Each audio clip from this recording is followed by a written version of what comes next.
በስመ አብ ወወልድ ወመንፈስ ቅዱስ አሐዱ አምላክ ይትባረክ እግዚአብሔር አምላከ አበዊነ ስቡህኒ ውእቱ ወልዑልኒ ውእቱ ለዓለም። የተወደዳችሁና የተከበራችሁ የእግዚአብሔር ቤተሰቦች በእግዚአብሔር ስም እንደምን ሰነበታችሁ? ለዚች ሰዓትና ዕለት ያደረሰን ልዑለ ባሕሪ ቅዱሰ ባሕሪ ንጹሐ ባሕሪ ሕያወ ባሕሪ እግዚአብሔር አምላካችን ዛሬም ዘወትርም ስሙ የተመሰገነ ይሁን። እንኳን ለቅዱስ ጊዮርጊስ በዓለ ዕረፍት በሰላም በጤና አደረሰን አደረሳችሁ። ሚያዝያ 23 ቀን የሰማዕቱ የቅዱስ ጊዮርጊስ ዓመታዊ በዓለ ዕረፍቱ ነው። ቅዱስ ጊዮርጊስ ሰማዕት ነው። ሰማዕት ማለት ምስክር ማለት ነው። የዕለቱ ምስባክ ስለ ቅዱስ ጊዮርጊስ የሚናገረው መዝሙረ ዳዊት 78ኛው ከቁጥር 10 ላይ ያለው ነው። ወይረአዩ አሕዛብ በቅድመ አዕይንቲነ በቀለ ደሞሙ ለአግብርቲከ ዘተክእወ ይብአ ቅድሜከ ገአሮሙ ለምቁሃን የሚለው ነው። እንደዚሁም የዕለቱ ወንጌል ደግሞ የማቴዎስ ወንጌል ምዕራፍ 10 ከቁጥር 16 ላይ ጀምሮ እስከ 34 ያለው ነው የሚሆነው። እንግዲህ ሰማዕቱ ቅዱስ ጊዮርጊስ ትውልዱ ፍልስጤማዊ ነው። ያው የውጭ ሀገር ማለት ነው። ከአሕዛብ ወገን የተወለደ የቤተ መንግሥት ልጅ የሆነ አባቱ ንጉሥ የነበረ አንስጣሴዎስ ይባላል አባቱ። እናቱ ደግሞ ቴዎብስታ ትባላለች። እነዚህ ሰዎች እንግዲህ ይህን ልጅ ወልደው ቤተ መንግሥታቸውን፣ ንብረታቸውን፣ ሀብታቸውን ሊያወርሱ ነበረ የፈለጉት። ነገር ግን የነበረው ንጉሥ ዱዲያኖስ ይባል የነበረ ነውና እርሱም አባቱ በልጅነቱ ባረፈ ጊዜ የአባቱን ቤተ መንግሥት እንደሚሰጠው ቅዱስ ጊዮርጊስ ገና 20 ዓመት ላይ ሳለ ነው አባቱ ንጉሡ አንስጣሴዎስ ከዚህ ዓለም በሞት የተለየው። የአባቱን ቤተ መንግሥት፣ የአባቱን ንብረት፣ የአባቱን ገንዘብ ሊሰጡት ባሉ ጊዜ እነዛ የነበሩ ነገሥታት ወይንም ደግሞ ዱዲያኖስ በዋናው መሪነት ሃይማኖትን የፈለገው ቅዱስ ጊዮርጊስ በእግዚአብሔር ማመንን የፈለገው ከምድራዊ መንግሥት ይልቅ ሰማያዊ መንግሥትን መረጠ። ምክንያቱም ምድራዊ መንግሥት የሚያልፍ ነው፣ ሰማያዊ መንግሥት ደግሞ ለዘላለም የሚኖር ነው።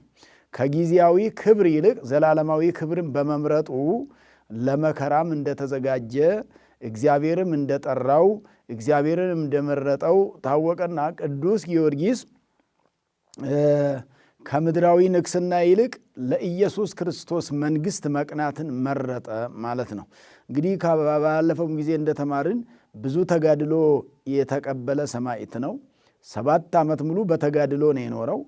ከዚች ምድር ላይ ያበቃው ደግሞ በ27 ዓመቱ ነው። በ20 ዓመቱ ተጋድሎውን ጀመረ።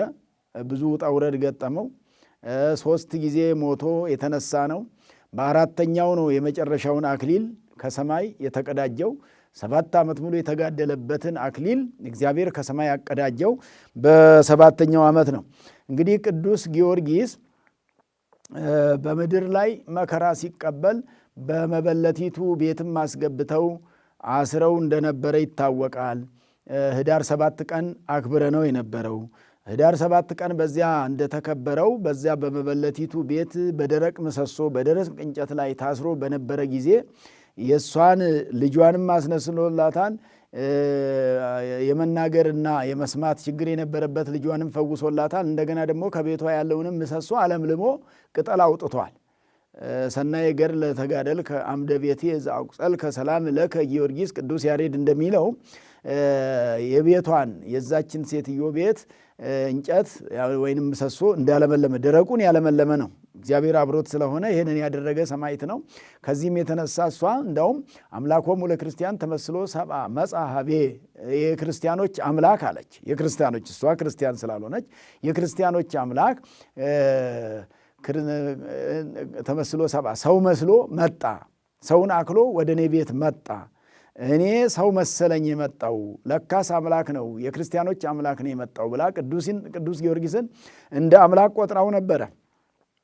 በዚህ ጊዜ ቅዱስ ጊዮርጊስ አንሰ ኢኮንኩ አምላከ አላ ገብረ አምላክ አነ፣ እኔ አምላክ አይደለሁም ነገር ግን የአምላክ አገልጋይ ነኝ ብሎ ነው የመሰከረው። የራሱን የአምላክ አገልጋይነት፣ የአምላክን ዘላለማዊነት፣ የራሱን ታናሽነት፣ የእግዚአብሔርን ታላቅነት መሰከረ። ከዚያም በኋላ መከራው አልለቀቀውም። በኋላ ደግሞ እየገደሉት እየተነሳ እግዚአብሔር እያስነሳው ቅዱስ ጊዮርጊስ 3 ጊዜ ነው እየሞተ የተነሳው።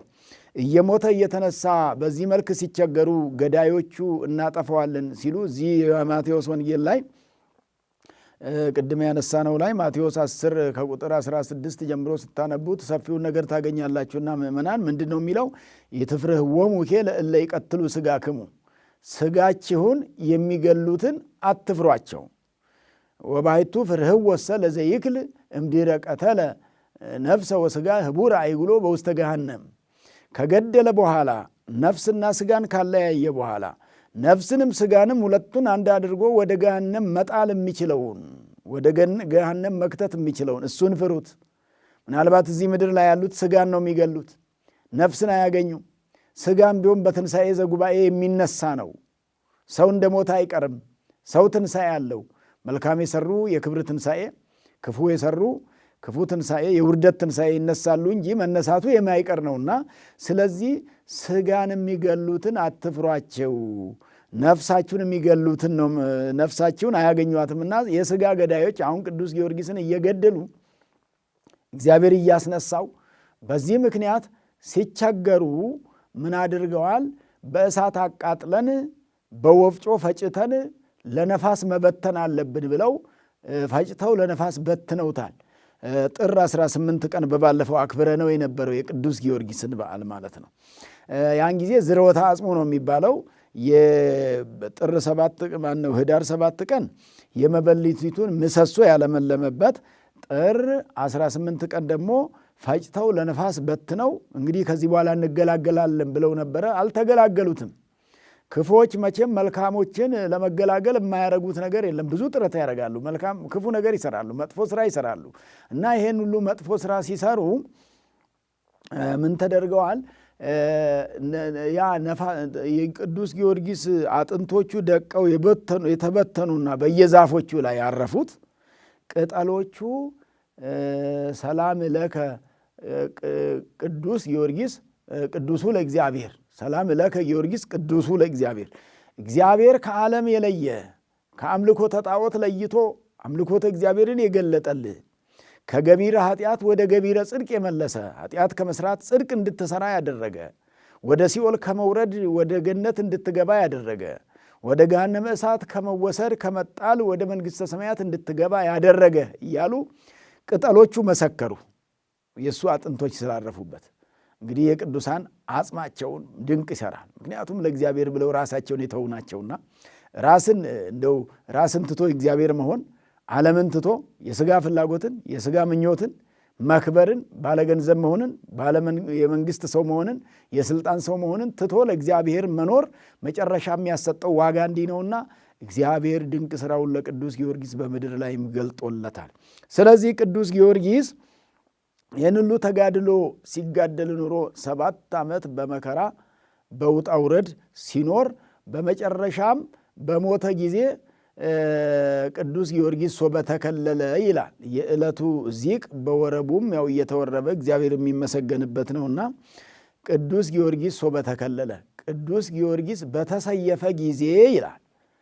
በተሰየፈ ጊዜ እነዚህ የሚሰይፉ የሚገሉ የሚቆርጡ። አሁን ይሄ እንደዚህ የሚሰየፈው ሞቶ ከተነሳ በኋላ ነው። በአራተኛው ዙር ነው። በመጨረሻው ሰዓት ነው።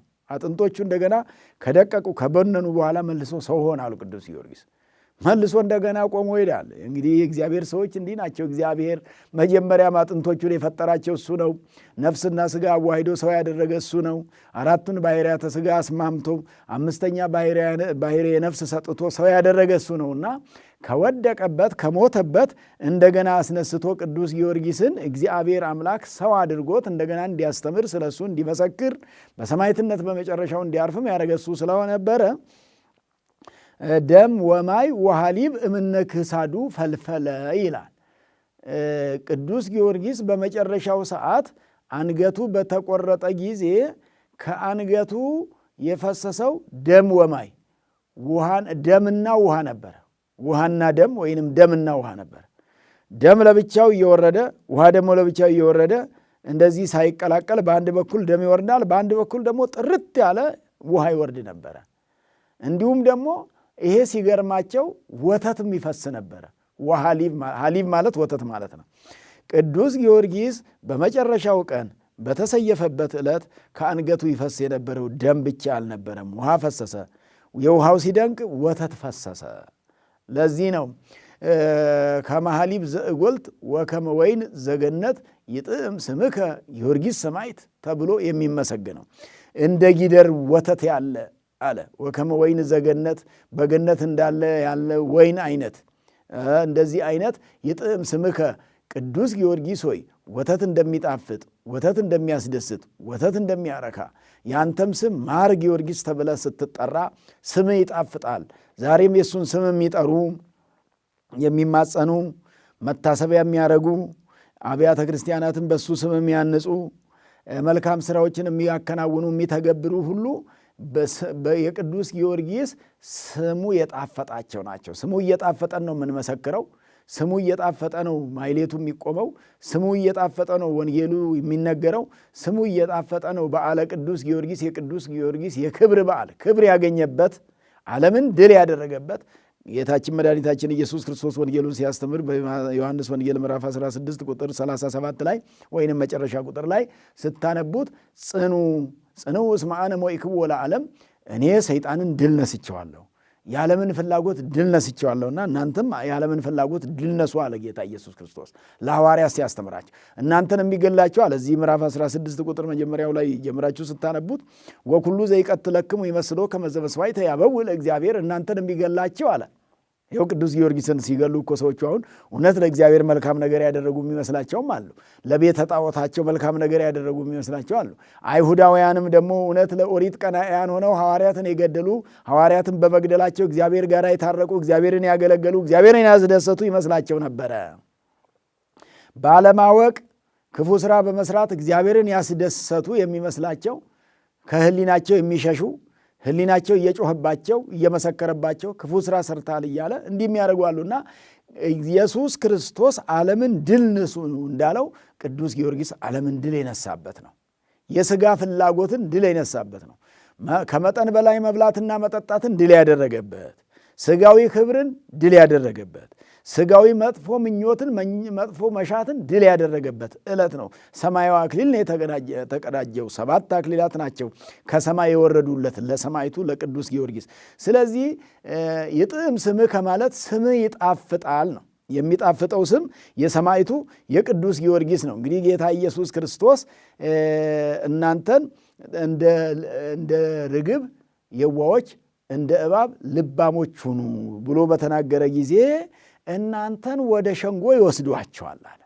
እዚህ ማቴዎስ 10 ላይ ወደ ሸንጎ ወስደው ያሳጧቸዋል አለ፣ ይከሷቸዋል አለ። ግማሾቹ ከሳሾች ይሆኑባቸዋል፣ ግማሾቹ መስካሪዎች ይሆኑባቸዋል፣ ግማሾቹ ዳኞች ይሆኑባቸዋል አለ። ከሳሹም አንድ አይነት ነው፣ መስካሪውም የዛ ወገን ነው፣ ፈራጁም የዛ ወገን ነው። እንዲህ በሆነ ጊዜ እናንተ አይደላችሁ የምትናገሩት አለ። አኳ አንትሙ ዘትትናገሩ፣ እናንተ አይደለም የምትናገሩት አላ መንፈሱ ለአቡክሙ ሰማያዊ ውእቱ ይትናገር በላዕሌክሙ። የሰማያዊ አባቱ መንፈስ ማለት የባሕርይ ሕይወቱ መንፈስ ቅዱስ ነው በእናንተ ላይ የሚናገርባችሁ። መንፈስ ቅዱስ የምትናገሩትን በይእቲ ሰዓት ይትወሀበክሙ ዘትትናገሩ፣ የምትናገሩ ይሰጣችኋል አለ። የምትናገሩትን አታጡም አለ። የምትመሰክሩትን አታጡም አለ። ያቀብላቸዋል እግዚአብሔር አለ። እውነት ለሰማዕታት ያቀብላቸው የነበረው እውነት እንዲመሰክሩ እውነት እንዲናገሩ ያደርጋቸው የነበረው ኢየሱስ ክርስቶስ መንፈስ ቅዱስ የባሕርይ ሕይወቱ መንፈስ ቅዱስ ነው። እንግዲህ አብ ልብ ነው፣ ወልድ ቃል ነው፣ መንፈስ ቅዱስ እስትንፋስ ወይ ሕይወት ነውና ሕይወቱ የአብ የባሕርይ ሕይወቱ የባሕርይ ልጁ እንደምንለው የባሕርይ ሕይወቱ መንፈስ ቅዱስ በላያችሁ ላይ ይናገራል ብሎ እንደተናገረው ቅዱስ ጊዮርጊስ በዛ ከሳሽ ውስጥ 70 ነገሥታት ይከሱት ነበረ፣ ይተናኮሉት ነበረ። እነዚህ ሁሉ ሲተናኮሉት እንደውም መጨረሻ እነሱን የሰብአዎቹን ወንበር ሁሉ ነው ያለመለመላቸው፣ ተአምር አሳየ። ይህን ሁሉ የማይሰሙ ሲሆን ግን ሌላ እሳት አወረደባቸውና አመድ ያደረጋቸው፣ አቃጠላቸው። ምክንያቱም የማያምኑት ሰዎች ላይ መጨረሻው የሚመጣው ይሄ ስለሆነ እግዚአብሔር የሚሰራው ድንቅ ስራ ነውና ማለት ነው። ስለዚህ መንፈስ ቅዱስ እያናገረው ቅዱስ ጊዮርጊስ ስለ እግዚአብሔር ሲመሰክር የኖረው 7 ዓመት ሙሉ በተጋድሎ እየተራበ እየተጠማ እየተደበደበ እየተገረፈ እየሞተ እየተነሳ በእሳት እየተቃጠለ ይህን ሁሉ እየሆነ ነው ቅዱስ ጊዮርጊስ የኖረውና የመጨረሻውን አክሊል የተቀዳጀውና በዛሬው ዕለት የመጨረሻውን አክሊል የተቀዳጀበትና በመጨረሻው ቀን ከእግዚአብሔር ጋር የሆነበት በመጨረሻው ዛሬ ዕረፍቱ ነውና እንኳን ለሰማዕቱ ለቅዱስ ጊዮርጊስ በዓለ ዕረፍቱ በሰላም በጤና አደረሰን አደረሳችሁ። እንግዲህ ቅዱስ ጊዮርጊስ በዛን ጊዜ በሕይወት እያለ ለምጽ ያነጻ ነበረ፣ ለምጻሞች ይነጹ ነበረ፣ ሕመምተኞች ይፈወሱ ነበረ፣ የተራቡት ይጠግቡ ነበረ።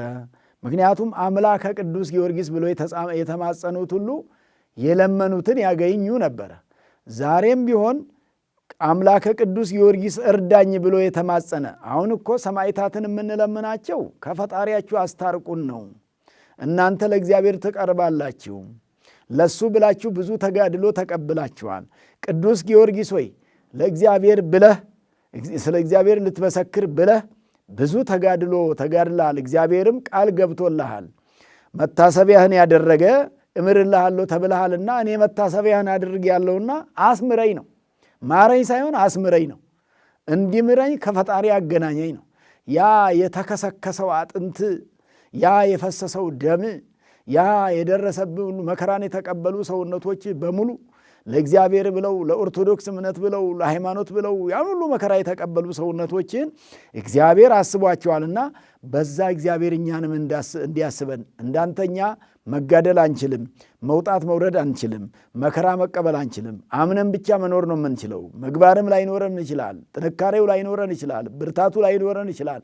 ያንተ ብርታት ይሁነኝ፣ ያንተ ድካም የኔን ድካም ያጽናው፣ እኔን ያበርታይ ብሎ የለመነ ሁሉ ከሰማዕቱ ከቅዱስ ጊዮርጊስ ዛሬም ቢሆን ቃል ኪዳኑን እግዚአብሔር ስለማያጎድል ለቅዱስ ጊዮርጊስ ቃል ኪዳን የሰጠው እግዚአብሔር አምላክ ነው። እምርልሃለሁ መታሰቢያን ያደረገው እንግዲህ ቅዱሳን የወረሱት ይህንን ነው። ይህን የሰጣቸው እዚህ ምድር ላይ እግዚአብሔር በቃል ኪዳናቸው እንዲያስምሩ ሲያደርግ ምን አደረገ ማለት ነው?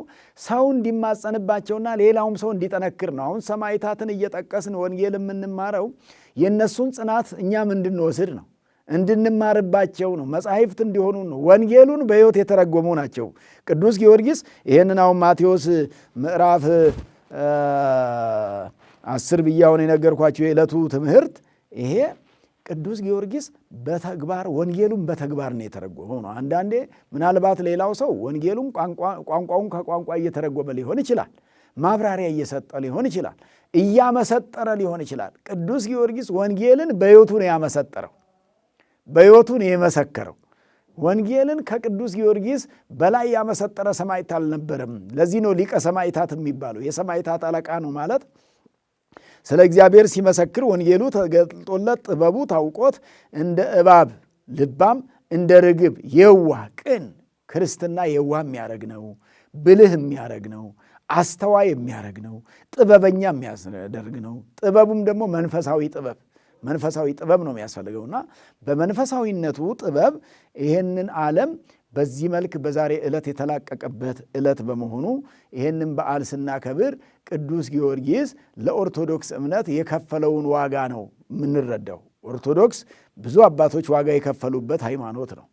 ብዙ አባቶች መከራ ተቀብለው ያጸኗት፣ አጥንታቸውን ከስክሰው ደማቸውን አፍሰው እግዚአብሔር አምላክ ዋጋ ከፍሎበት የሄደውን ሃይማኖት እነሱም ደግሞ የሚችሉትን ተሳለነ እግዚኦ በከመ እበየ ሳይልከ ብለን እኛም ስንለምን እንደ ቸርነትህ እንደ ይቅርታ ብዛት እነ ቅዱስ ጊዮርጊስም እንደ ስራቸው የማርካቸው፣ እኛን ደግሞ እንደ ድካማችን አንተ በቸርነትህ እንደነሱ ተጋድሎ መፈጸም አንችልም፣ መራብ አንችልም፣ መጠማት አንችልም፣ መውጣት መውረድ አንችልም፣ ተጋድሎ አንቋቋምም፣ ሰይፍ አንቋቋምም፣ እሳቱን አንቋቋምም፣ ይሄን ሁሉ መቀበል አንችልምና አንተ ታበረታለህ፣ አንተ ታጸናለህና አንተ አጽናን ብለን የለመነውን ሁሉ እግዚአብሔር የለመኑትን አይነሳም። የነገሩትንም አይረሳም። ሰው ከሆነ ጊዜ አይቶ ይሰጣል፣ ጊዜ ካልተመቻቸለት ደግሞ ይከለክላል። ሰማዕቱ ቅዱስ ጊዮርጊስ ሰማዕቱ ቅዱስ ጊዮርጊስ ሊቀ ሰማዕታት ብለን ስንል የሰማዕታት አለቃ ማለት ከተጋድሎው ብዛት የተነሳ ነው እንዲህ የሚነገርለትና ስለዚህ በዚያች ሰዓት የምትናገሩት ይሰጣችኋል ተብሎ የተነገረን እንግዲህ እናንተ ከወፎች ትበልጣላችሁ ተብሎም እዚህ ወንጌል ላይ ተነግሯል። ከወፎች ማለት እነሱ በጥቂት ነገር ይሸጣላችሁ፣ እናንተ ከተፈጥሮተ አዕዋፍ የእናንተ ተፈጥሮ ይበልጣል። እንደገና ደግሞ ከአሚነ ኦሪት አሚነ ወንጌል ይበልጣል። በአዲስ ኪዳን ማመን ይበልጣል። አዲስ ኪዳን የድነት ዘመን ነው፣ የምህረት ዘመን ነው። ብሉይ ኪዳን ደግሞ የትንቢት ዘመን ነው፣ የተስፋ ዘመን ነው፣ በተስፋ የተቆየበት ነውና ስለዚህ ወይረአዩ አሕዛቡ ይመልከቱ አለ ጌታ ኢየሱስ ክርስቶስ። አሕዛብ ይመልከቱ በቅድመ አዕይንቲነ በዓይኖቻችን ፊት በቀለ ደሞሙ ለአግብርቲከ ዘተክእወ በከንቱ በምድር ላይ የፈሰሰ የአገልጋዮችን የደማቸውን በቀል ይመልከቱ። አሕዛብ ይመልከቱ። ክፉዎች ተመልክተው እኩሎቹ ገዳዮች ሲሆኑ እኩሎቹ ደግሞ ሰማዕያን ሲሆኑ ይሄንን እያዩ በግፍ ነው የተገደሉ ይበሉ። አዎ ይባቅ ዕድሜከ ጋሮሙ ለሙቃን የዚህ የሙቁሃን በዓለም እያሰረ የሚደበድባቸው ዓለም የሚገፋቸው የነሱን እስራታቸውን መከራቸውን የነሱ መከራቸው ጩኸታቸው ወደ አንተ ጆሮ ይግባ ማለት እነ ቅዱስ ጊዮርጊስ በቀለ ደሞሙ ለአግብርቲከ በቀለ ደሙ ለገብርከ እንደማለት ነው። አገልጋይ የሆነ ቅዱስ ጊዮርጊስ ደሙ የፈሰሰው በከንቱ ነው። ምንም ሳይበድል ነው። ምንም ሳያደርግ ነው። ስለ አንተ ስለመሰከረ ነው። ስለ አንተ በመመስከሩ ደሙ በምድር ላይ በከንቱ ፈሶ ምድር ላይ ደርቆ ቀርቷል። ያንን ተመልክተ ዋጋ ሰጥተኸዋል። ያንን ተመልክተ ወደ ገነት አግብተኸዋል። በመጨረሻውም ሰዓት ደግሞ በትንሣኤ ዘጉባኤ በዕለተ ምጽአት ወደ መንግሥተ ሰማያት ታስገባዋል። የቅዱስ ጊዮርጊስ ምልጃና ቃል ኪዳን ደግሞ እኛንም ይጠብቀን ለማለት ነውና ሰማዕቱ ቅዱስ ጊዮርጊስ ይልቁኑ ለሀገራችን ለኢትዮጵያ ባለውለታ ስዕሉ ወጥቶ ጽላቱ ወጥቶ ለኢትዮጵያውያን ዋጋ የከፈለ ኢትዮጵያውያንን የረዳ በትውልዱ የውጭ ዜጋ የሆነ ነገር ግን በኢትዮጵያ ምድራችን ላይ መታሰቢያው ጎልቶ ሰፍቶ የሚነገርለት ከውለታውም አንጻር በቃል ኪዳኑ ለሀገራችን ኢትዮጵያ ካደረገልን አንጻር ኢትዮጵያን የረዳት ከጠላት ጉሮሮ ከጠላት መንጋጋ ፈልቅቆ ያወጣት ቅዱስ ጊዮርጊስ ስለነበረ ይህንን ኢትዮጵያውያን በደንብ ታውቁታላችሁና ስለዚህ ቅዱስ ጊዮርጊስ ባለውለታችን ስለሆነ ማር ጊዮርጊስ እያልን ስሙ ጣፋጭ ነውና ይጥዕም ስምከ እንደተባለ ዮም ተጽሕፈ እምነገሥት ክላሌሁ በመጥባይት በሰይፍ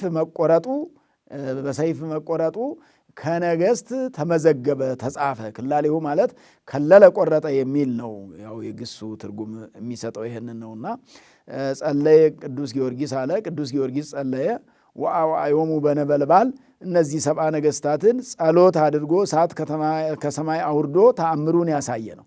ቅዱስ ጊዮርጊስ እንደነ ኤልያስ ሲፈልግ እሳት ያወርድ ነበር፣ ሲፈልግ እሳት ያበርድ ነበር። ምክንያቱም እግዚአብሔር አብሯቸው የሆኑ ሰዎች እንግዲህ ለዚህ እኮ ነው የምናከብራቸው። ዛሬም ሰማዕታቱ ሌላ ሰው ዛሬ አሁን ተነስቶ ቅዱስ ጊዮርጊስ ያኔ ያደርግ እንደነበረው እሳት የሚያወርድ ሰው አለ? እሳትስ የሚያበርድ አለ? እንደው ዝም ብሎ ምንም ሳያደርግ ቅዱስ ጊዮርጊስን መንቀፍ አይቻልም፣ ማክበር ነው የሚቻለው። እንኳንስ በዚህ ልክ እግዚአብሔር የመሰከረለትን የትኛውንም ሰው ክቡር ነው። እንደው ራሱ አላውቅ እያለ ካልሆነ በስተቀር እግዚአብሔር ለሰው ልጅ የከፈለው ዋጋ ትልቅም ነው። እንደገና ሰውን ደግሞ አክብሮ ነው የፈጠረው እግዚአብሔር ስሙን ለመቀደስ ክብሩን ለመውረስ። እንኳንስ እሱን የትኛውም ሰው የከበረ ነው። ሰው ዝም ብሎ አይነቀፍም፣ ሰው ዝም ብሎ አይቃለልምና ሰማዕቱ ቅዱስ ጊዮርጊስ ሊቀ ሰማዕታት ቅዱስ ጊዮርጊስ በዛሬው ዕለት 7ቱን አክሊላት ከሰማይ የተቀዳጀበት ዕለት ስለሆነ እኛም ሰማያዊ አክሊል የምንቀዳጅበትን ዕድል የሰጠን አምላካችን መድኃኒታችን ኢየሱስ ክርስቶስ ስሙ የተመሰገነ ይሁን። በረከተ ቅዱስ ጊዮርጊስ የቅዱስ ጊዮርጊስ በረከት በእያንዳንዳችን ላይ ይደርብን። የቅዱስ ጊዮርጊስ በረከት ደግሞ በኦርቶዶክስ እምነት መጽናት ነው። የቅዱስ ጊዮርጊስ በረከት በስመ እግዚአብሔር ጠርቶ መልካም ሥራ ሰርቶ ንስሐ ገብቶ ሥጋውን በልቶ ደሙን ጠጥቶ የዘላለም ሕይወት መውረስ ነው። ሰማዕታት ይሄ ነው የተሰጣቸውና ሕይወቱ ይህ ስለሆነ በረከተ ሥጋ በረከተ ነፍስን የሚሰጥ ሰማዕት ነው። በሥጋ በሱ የተማጸኑ ሳይራቡ ሳይጠሙ ይኖራሉ። ሳይራቡ ሳይጠሙ የሚኖሩ ናቸው። በነፍሳቸውም ደግሞ ከእግዚአብሔር ጋር ይኖራሉ። በነፍሳቸው ቃል እግዚአብሔር በምድር ላይ ቃል እግዚአብሔር ማግኘት ነው። ሥጋውን ደሙን ስናገኝ ደግሞ የዘላለም ሕይወት የምናገኝበት ስለሆነ ሰማያዊ አክሊልን የተቀዳጀበት ዕለት በመሆኑ ለእያንዳንዳችንም የደከምንበትን የለፋንበትን ሰማያዊ አክሊል ለመቀዳጀት ክርስትና በዚህ ምድር ላይ መከራ ሲቀበሉበት በሰማይ እንደ ቅዱስ ጊዮርጊስ አክሊል የሚቀዳጁበት ሰማያዊ አክሊልን የሚያገኙበት በመሆኑ ለሰማያዊው አክሊል ያዘጋጀን አምላካችን መድኃኒታችን ኢየሱስ ክርስቶስ ስሙ የተመሰገነ ይሁን። እንኳን ለ2017 ዓ.ም ዘመነ ማቴዎስ ሚያዝያ 23 ቀን ቅዱስ ጊዮርጊስ ሰማያዊ አክሊልን የተቀበለበት በዓል ቀን እንኳን አደረሰን አደረሳችሁ። በዓለ ዕረፍቱ ነው። ቅዱስ ጊዮርጊስ ከዚህ ዓለም መከራ ከዚህ ዓለም ተጋድሎ ከመቃጠል ከመገረፍ ከመቆረጥ ያረፈበትና በክብር ከእግዚአብሔር ጋር የኖረበት ዕለት ነውና ለዚህ ቀን ያደረሰን አምላካችን የተመሰገነ ይሁን። ወስብሐት ለእግዚአብሔር። ይቆየን።